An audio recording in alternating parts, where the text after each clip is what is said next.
Assalamualaikum warahmatullahi wabarakatuh. Selamat pagi, perkenalkan saya Bara Julian Edi, mahasiswa Magister Administrasi Rumah Sakit Universitas Muhammadiyah Yogyakarta.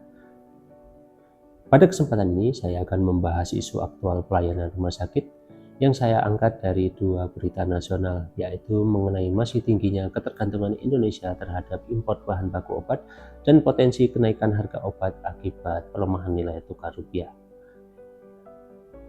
Saya akan menganalisis isu tersebut dari sudut pandang manajemen rumah sakit, serta keputusan apa yang perlu saya ambil apabila saya menjadi pimpinan rumah sakit.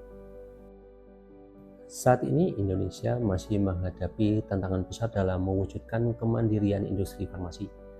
Saat ini sekitar 70 hingga 80% bahan baku obat masih berasal dari impor. Bahkan obat yang sangat umum digunakan masyarakat seperti paracetamol masih bergantung pada bahan baku dari luar negeri karena proses hilirisasi industri kimia nasional belum berjalan secara utuh. Kondisi ini menjadi semakin kompleks ketika nilai tukar rupiah melemah terhadap dolar Amerika. Pelemahan kurs menyebabkan harga bahan baku impor meningkat sehingga biaya produksi obat ikut naik. Pemerintah memang memastikan bahwa obat yang dijamin BPJS Kesehatan tetap tersedia melalui formularium nasional. Namun bagi rumah sakit, kondisi ini tetap menimbulkan tantangan karena biaya operasional meningkat. Resiko keterlambatan pasokan obat semakin besar dan keberlanjutan pelayanan farmasi menjadi lebih rentan.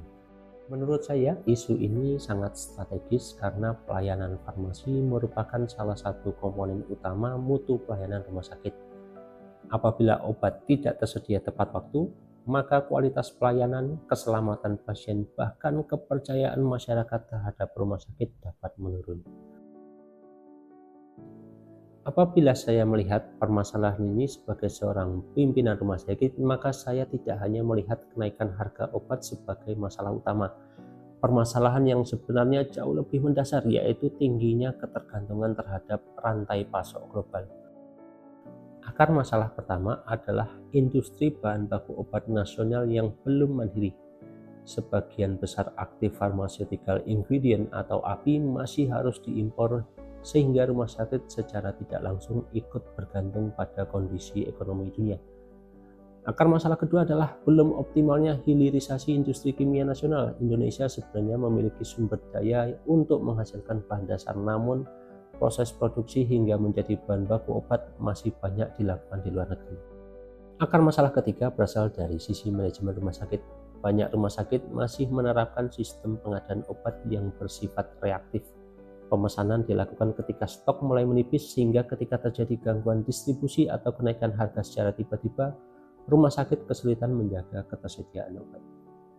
Apabila kondisi ini terus berlangsung, maka akan muncul berbagai dampak. Dari sisi keuangan, biaya pengadaan obat meningkat sehingga margin pelayanan menurun. Dari sisi pelayanan, risiko kekosongan obat semakin besar yang dapat menyebabkan keterlambatan terapi pasien. Dari sisi mutu, tenaga kesehatan harus melakukan substitusi obat lebih sering sehingga meningkatkan kompleksitas pelayanan dan berpotensi meningkatkan risiko medication error. Pada akhirnya kondisi tersebut juga dapat mempengaruhi indikator mutu rumah sakit dan kepuasan pasien. Karena itu menurut saya, rumah sakit tidak boleh hanya menjadi pihak yang menunggu kondisi membaik, tetapi harus membangun sistem yang lebih tangguh terhadap perubahan lingkungan eksternal. Sebagai direktur rumah sakit, terdapat 3 keputusan strategis yang akan saya prioritaskan. Keputusan pertama adalah membangun sistem smart pharmacy supply chain.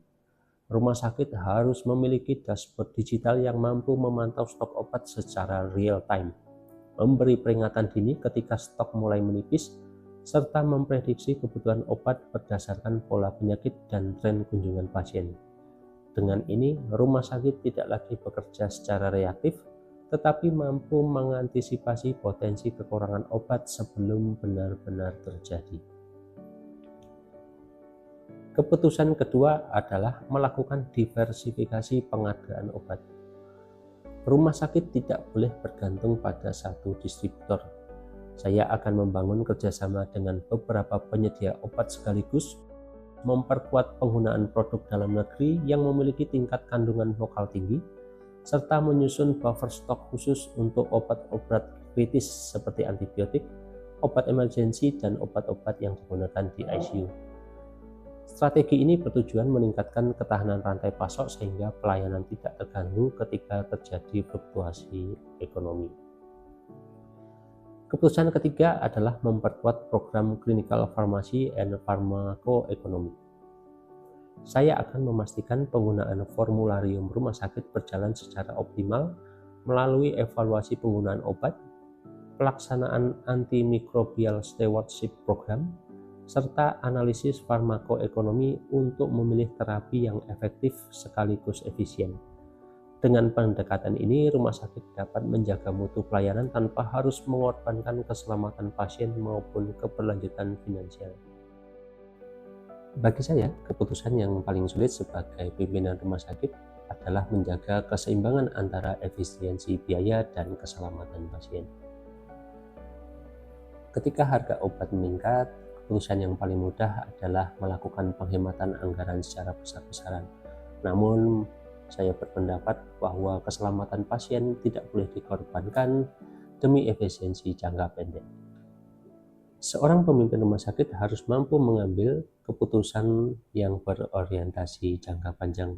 Oleh karena itu, saya lebih memilih memperkuat tata kelola rantai pasok, meningkatkan penggunaan teknologi digital, serta membangun kolaborasi dengan industri farmasi nasional dibandingkan hanya berfokus pada pemotongan biaya.